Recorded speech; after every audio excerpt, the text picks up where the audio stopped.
They say every empire has its beginning. For this family, it started with a young black couple who carried nothing but hope in their pockets and determination in their hearts. Back in the late 1960s, James Carter and his wife, Evelyn, packed their bags and left their small rural hometown. The city they moved to wasn't kind at first. It was loud, fast, and unforgiving. They didn't have much money, just enough to rent a small one-bedroom apartment in a neighborhood where the sound of sirens was as common as the sound of church bells on Sundays. But James was not a man who accepted defeat. He had dreams that stretched far beyond the cracked walls of that apartment. And Evelyn, she was his anchor, reminding him that even if the world didn't give them a chance, they would create one. With borrowed money from a small community bank, James and Evelyn opened a modest grocery store on the corner of a busy street. It wasn't fancy. The wooden shelves creaked under the weight of canned beans and bags of rice. The paint on the walls peeled faster than they could cover it. But still, people came.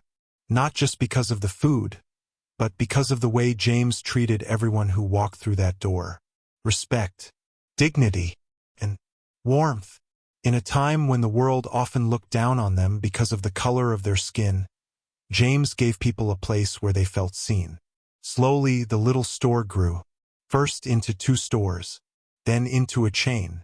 And with every expansion, James and Evelyn didn't just grow their business, they grew their family. Their first child was a son named David. Then came Robert, the second, and finally the youngest, Anthony. David, the eldest, was different. From the time he could walk, he shadowed his father, curious about how things worked. He would watch James balance the ledger books late at night, asking questions that no 10-year-old should be thinking about. Robert and Anthony, though, they enjoyed the comforts of what their parents built, but they didn't share the same hunger. Years passed, and the Carter family's business grew into one of the largest privately owned enterprises in the state. Their stores weren't just stores anymore. They became symbols of perseverance, of what it meant to fight against the odds and still rise. By the time David grew into a man, he stood proudly beside his father, running the business shoulder to shoulder. Together, with Evelyn's gentle guidance, they transformed the Carter name into one that demanded respect. But like every family, shadows lurked behind the light. Robert and Anthony, the younger sons, began to drift into lives of excess. Where David poured his soul into hard work, they poured theirs into parties, luxury cars, and shallow friends. They didn't understand what it meant to build, only how to spend. And yet, for James and Evelyn, family was everything. They believed that even spoiled branches still belonged to the tree. It was during these years of prosperity that the boy at the center of our story was born. His name was Marcus Carter, the first grandchild of the Carter family. And though he had just entered the world, his life would soon be marked by unimaginable loss, and a bond so deep it would change the course of the family forever. Marcus Carter entered the world on a warm spring morning. The day he was born, the Carter mansion was filled with joy. For James and Evelyn, he wasn't just a grandchild, he was a promise. A promise that their family's legacy would continue. David, Marcus's father, held him with trembling hands, staring down at his son with a mixture of awe and pride. "You'll do great things," he whispered, his voice catching in his throat. His wife, Lillian, smiled softly, watching the two of them together. For her, Marcus was everything. The Carters celebrated his arrival like he was royalty. He was the first child of the next generation, and his grandfather James adored him from the very first moment he held him. But life has a cruel way of stealing joy too soon. When Marcus was only 8 years old, his world shattered. It was supposed to be an ordinary evening. His parents had gone out together, a rare night away from the responsibilities of business and family. Marcus stayed home with his grandmother, Evelyn, who tucked him into bed and kissed his forehead, humming a gospel hymn as she turned out the light. The phone call came just after midnight. "Car accident," A truck on the highway. David and Lillian, gone. And as if the heavens hadn't punished enough, Evelyn, the grandmother who had just kissed Marcus goodnight, collapsed from the shock. Within hours, she too was gone. Marcus didn't fully understand it then. He was just a boy. All he knew was that his mother wasn't coming back. His father wasn't coming back. And the grandmother who loved him so dearly would never again hold him. For the rest of the family, the tragedy was a storm. But for Marcus, it was the end of his childhood. In the days that followed, while the rest of the Carters grieved in their own ways, James, the patriarch, stepped forward. He pulled Marcus close, shielding him from the whispers of relatives who had already begun to see the boy as an unwanted burden. "From now on," James said firmly, resting his weathered hand on Marcus's small shoulder, "you're with me. Wherever I go, you go." And he meant it. From that day on, James became more than a grandfather. He became a father, a mentor, and a guide. Marcus followed him everywhere, into the offices, into meetings, even into late-night talks with employees. James didn't hide the truth of business from the boy. Instead, he taught him little by little. "Business isn't about money, Marcus," he would say. "It's about people. Treat people right and the money will follow. Forget that, and you'll lose everything." Those words etched themselves into Marcus's heart. He grew up not in the shadow of wealth, but in the light of wisdom. While his cousins spent their days chasing the newest toys, Marcus sat quietly beside his grandfather, learning how to read contracts, watching the flow of numbers in the ledgers, and understanding the weight of responsibility. James saw something in Marcus that no one else cared to see: humility, patience, strength. The rest of the family didn't like it. Robert and Anthony, James's younger sons, watched with envy. Their own children, spoiled and entitled, couldn't care less about the family business, but Marcus? Marcus was becoming everything their father hoped for, and that made them bitter. They didn't dare say it out loud, though. Not while James was alive. Because if there was one thing everyone knew, it was this: James Carter loved his grandson more than anything left in this world. For Marcus, those years by his grandfather's side were the golden years. Despite the ache of losing his parents, he found comfort in the wisdom and warmth of the man who had built everything from nothing. But time is cruel. Even the strongest men cannot outrun it forever. As Marcus grew into a young man, James began to grow frail. His once steady hands trembled. His voice, once thunderous, grew softer. The man who had carried the family on his back was now leaning on a cane just to walk across the room. Marcus tried to ignore it, but deep down he knew. The world he had come to rely on was slipping away. And with James's decline, the shadows in the Carter family began to stir once more. The Carter family name carried weight in the city. On the surface, they looked untouchable. A mansion on the hill, cars gleaming in the driveway, businesses thriving across the state. But behind those polished walls, cracks were forming. And those cracks had names: Robert and Anthony. James's younger sons had grown into men who lived off the fruits of someone else's labor. They drove expensive cars but never earned the money to buy them. They wore custom suits but never put in the hours to deserve them. To the outside world, they were successful businessmen. To those who knew better, they were parasites feeding on the work of James and David. Their children followed the same path. Marcus's cousins grew up spoiled, surrounded by luxury but empty of character. They mocked the staff in the house, treated workers as if they were disposable, and spent their days arguing about who deserved more from the Carter fortune. And then there was Marcus, quiet, humble, always beside his grandfather, learning, listening. He was the reminder they all hated, because no matter how hard they tried to pretend, everyone knew James had chosen his grandson as the one who truly carried the Carter spirit. They never said it in front of James, no one dared. But in whispers behind closed doors, the venom came out. "Why does he get so much attention?" Anthony grumbled one evening, swirling a glass of bourbon in his hand. "He's not even one of us.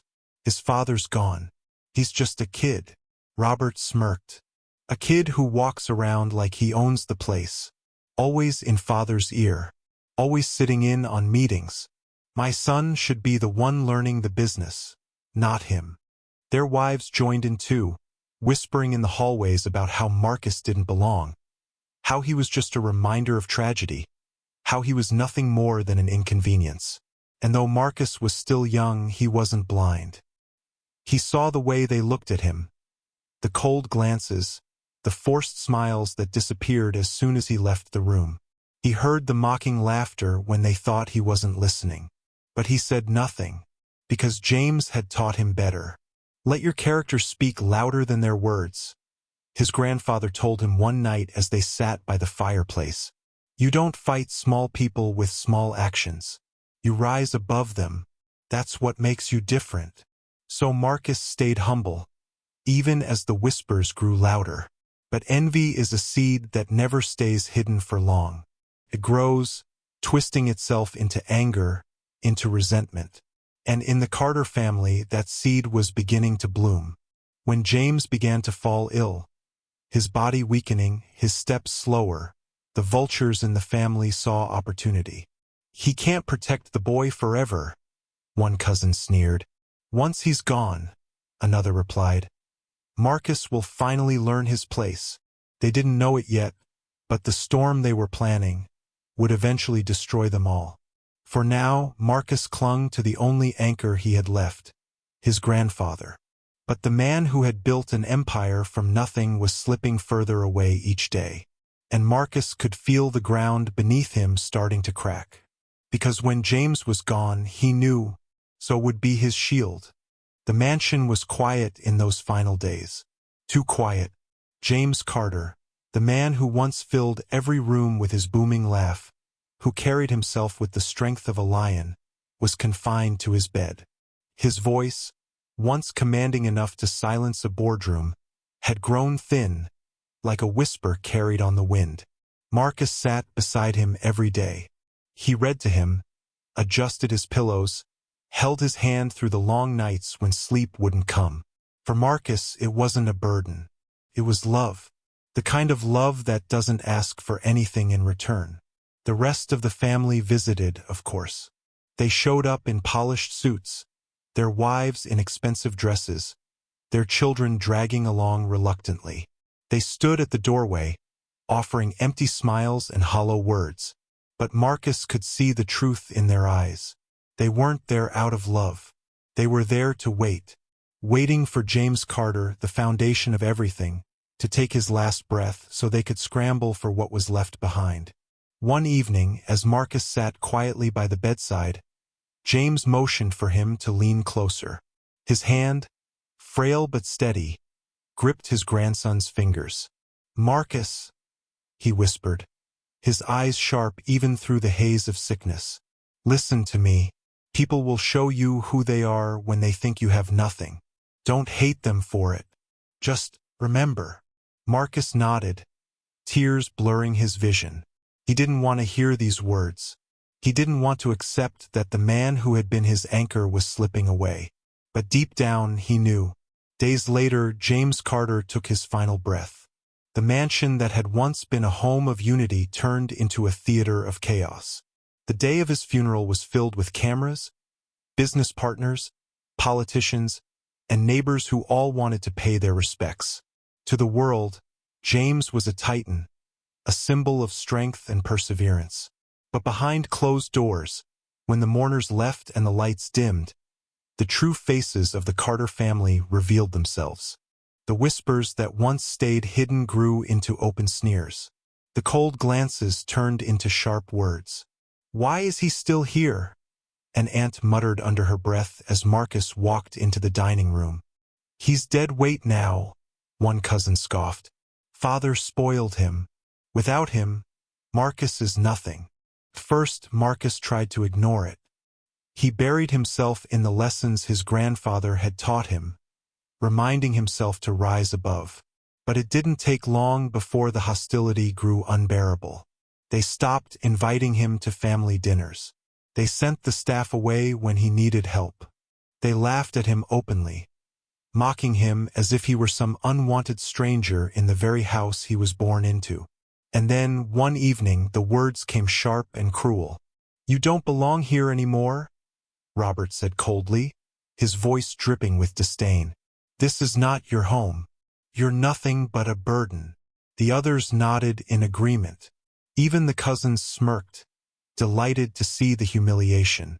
Marcus's heart pounded. He wanted to speak, to fight back, but his grandfather's words echoed in his mind. "Don't hate them. Just remember." So he stood silent as the people he once called family threw his few belongings into a suitcase. He walked out of the mansion with no place to go, no one to turn to, and no roof over his head. The gates closed behind him with a metallic clang that felt final, like the end of everything he had ever known. That night, Marcus slept on a park bench. The same boy who once roamed the marble halls of a mansion now lay under the open sky, shivering against the cold. The city that once looked so small from the hilltop mansion now towered over him, swallowing him whole. And as he drifted into restless sleep, Marcus made a silent vow. They may have cast him out. They may have mocked him, humiliated him, and called him a burden. But he would remember. He would remember it all. The streets are a cruel teacher. They strip you of comfort, of certainty, of the illusion that tomorrow is guaranteed. Marcus learned that lesson the moment he woke up on a park bench with nothing but a torn suitcase at his side. For the first few days he drifted. He walked the city streets, aimless and hungry, clutching his last few dollars. The same city he had once looked down upon from the Carter mansion now towered over him, a maze of strangers and shadows. No one cared who he was. No one cared that his grandfather had built an empire. To the world, he was just another young black man with no home and no future. The nights were the hardest. Cold concrete beneath him, the buzz of streetlights above, and the gnawing fear that someone might steal what little he had left. His mind replayed the moment the gates closed behind him, the cruel smirk on his uncle's face, the laughter of his cousins as they called him a burden. But even in those dark nights, he remembered his grandfather's words. "People will show you who they are when they think you have nothing. Don't hate them. Just remember." And so he endured. After nearly a week of surviving on scraps, Marcus found a small pizza shop tucked into the corner of a busy street. The smell of melted cheese and fresh bread drifted out into the air, pulling him closer. The owner, a middle-aged man named Mr. Ramirez, noticed Marcus hovering near the door. "You looking for food or work?" the man asked. Marcus hesitated. "Both." Mr. Ramirez studied him for a moment. His clothes were worn, his face tired, but there was something in his eyes, something steady. "Come in," the man finally said. "I can't pay much, but it's honest work. You willing to try?" Marcus nodded, relief washing over him. And just like that, the boy who once lived in a mansion found himself tying on an apron and learning how to carry trays. His first shift was clumsy. He spilled water on a table, mixed up orders, but he smiled through it all. Because for the first time in days, he had a place to belong, even if only for a few hours at a time. The pay was small, barely enough for a cheap rented room and a little food. But Marcus didn't complain. He worked long hours, cleaning tables, washing dishes, even sweeping the sidewalk outside. While others grumbled about the job, Marcus treated it as if it were the most important work in the world. And in a way it was, because in that little pizza shop he began to rebuild himself. The regular customers noticed him. "Polite young man," one woman whispered. "Hard worker," another said with a nod. They didn't know his story. They didn't know about the Carter mansion, the betrayal, the nights on the street. All they saw was a young man who treated everyone with dignity, no matter who they were. What Marcus didn't realize was that these small acts of humility, these quiet days of survival, were preparing him for something greater. The Carters, locked up in their mansion, thought he was broken. They thought they had crushed him under the weight of humiliation. But while they plotted over inheritance and whispered about wealth, Marcus was out in the real world, learning the value of work, of people, of survival. And soon, fate was about to turn in a way none of them expected. Because the time had finally come for James Carter's will to be revealed. Back at the Carter mansion, the air was thick with expectation. Weeks had passed since James Carter's funeral, and the family grew restless. Robert and Anthony believed their time had finally come. For years, they had watched their father build and expand the empire, and now that he was gone, they were certain everything would fall into their hands. The date for the reading of the will was set. Lawyers from the prestigious firm that had served James for decades arrived with neatly pressed suits and briefcases full of documents. They carried an authority that even the arrogant Carters couldn't dismiss. But when the family gathered in the grand sitting room, one lawyer raised his voice.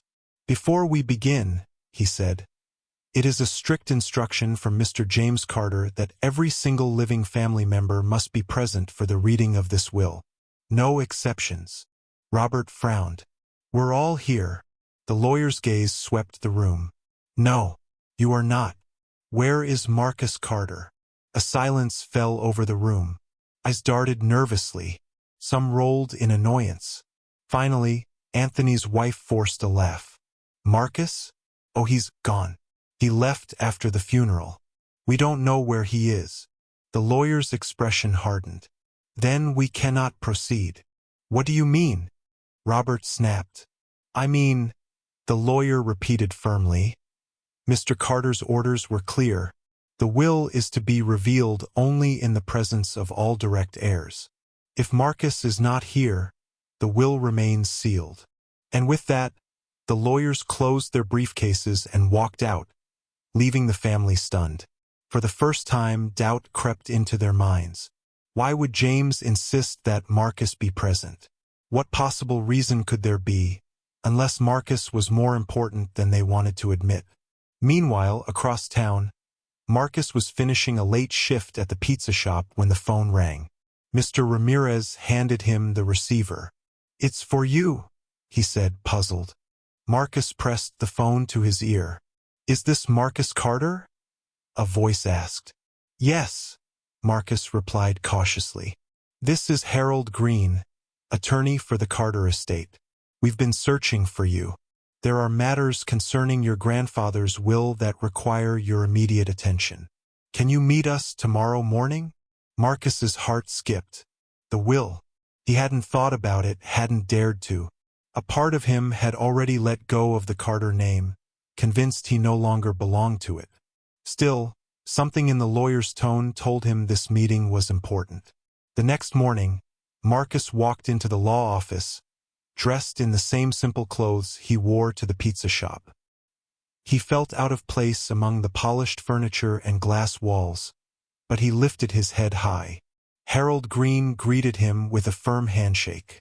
"Mr. Carter, I'm glad we found you. Your grandfather left very specific instructions. Tomorrow we will reconvene with the entire family at the mansion for the reading of his will.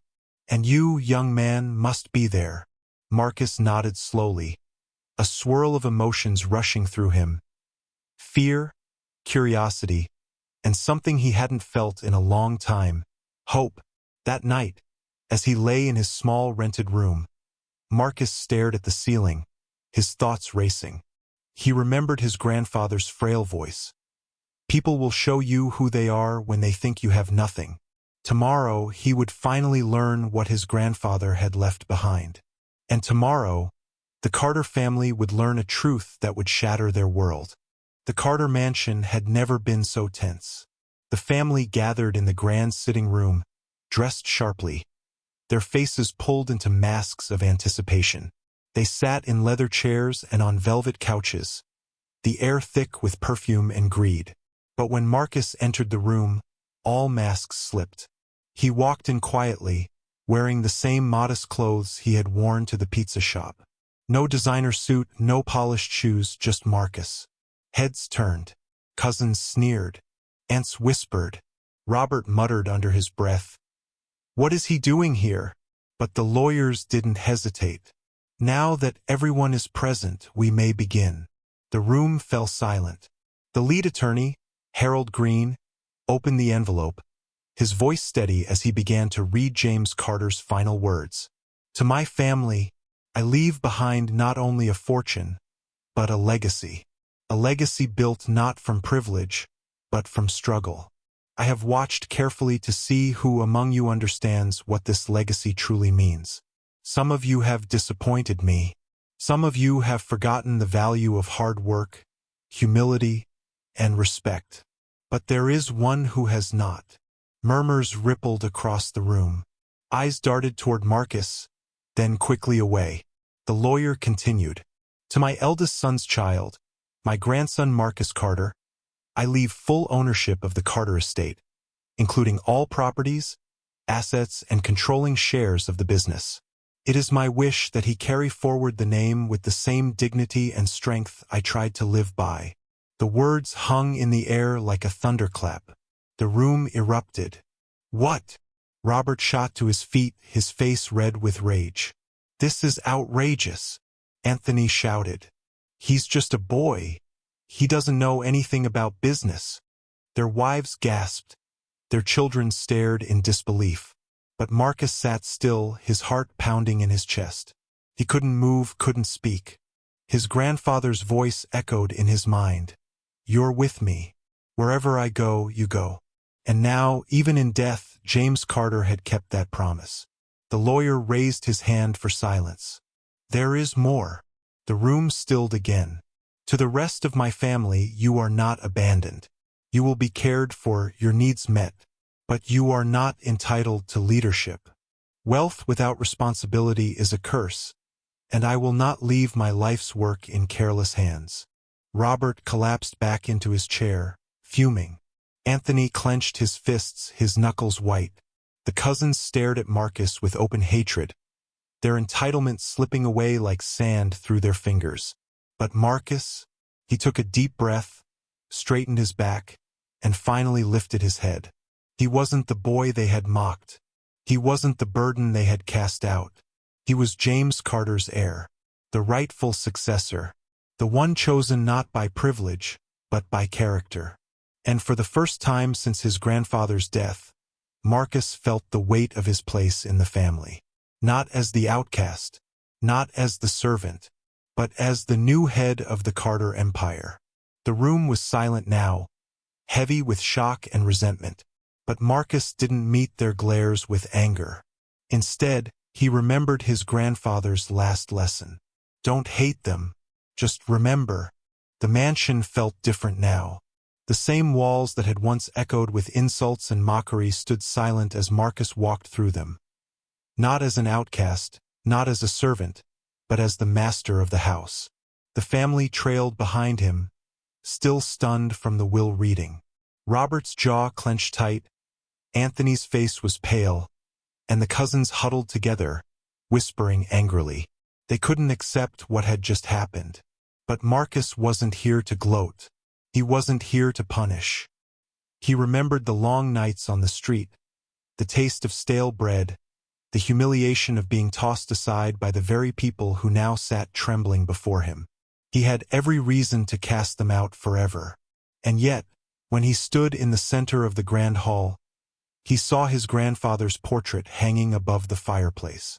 James Carter's eyes seemed to follow him, calm and steady, reminding him of the man he had taught Marcus to be. Marcus spoke, his voice steady. "I know what you all think of me. I know the names you've called me. I know the way you've treated me, and I'll never forget it. But I'm not my grandfather's heir just because of money. I'm his heir because I learned from him what this family has forgotten." The room was silent. Even the cousins stopped whispering. "I won't throw you into the streets like you did to me. You'll have another house, your expenses will be covered, and you will live comfortably. But this mansion and this business no longer belong to you.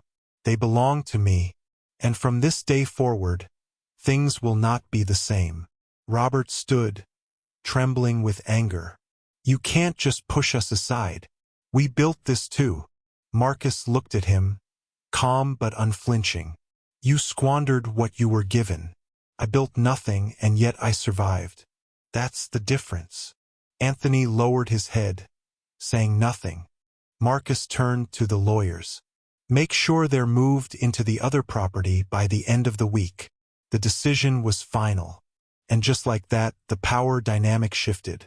The same family who had mocked him, who had kicked him out, now lived at his mercy. But Marcus showed restraint. He didn't strip them of everything. He didn't treat them as they treated him. Because he knew the greatest revenge wasn't cruelty. It was success, coupled with mercy. Weeks passed. Marcus settled into his new role. The staff, once ordered to ignore him, now bowed respectfully when he entered the room. At the company headquarters, employees who remembered his grandfather welcomed him warmly. They had seen Marcus visit as a child, shadowing James Carter, learning quietly. They knew he had the heart and mind for leadership. Slowly, Marcus began to rebuild not just the business, but the legacy. He expanded community programs, funded scholarships for underprivileged youth, and invested in neighborhoods his grandfather once cared about. He became more than just the heir. He became a leader who carried the Carter name with dignity. One evening, Marcus stood alone in his grandfather's study, the last rays of sunset spilling through the tall windows. He looked at the old leather chair where James Carter used to sit, and for a moment, he felt the man's presence beside him. He whispered softly, "I hope I'm making you proud, Grandpa." And in that stillness, Marcus didn't feel alone. He felt the weight of a legacy, not a burden, but a blessing.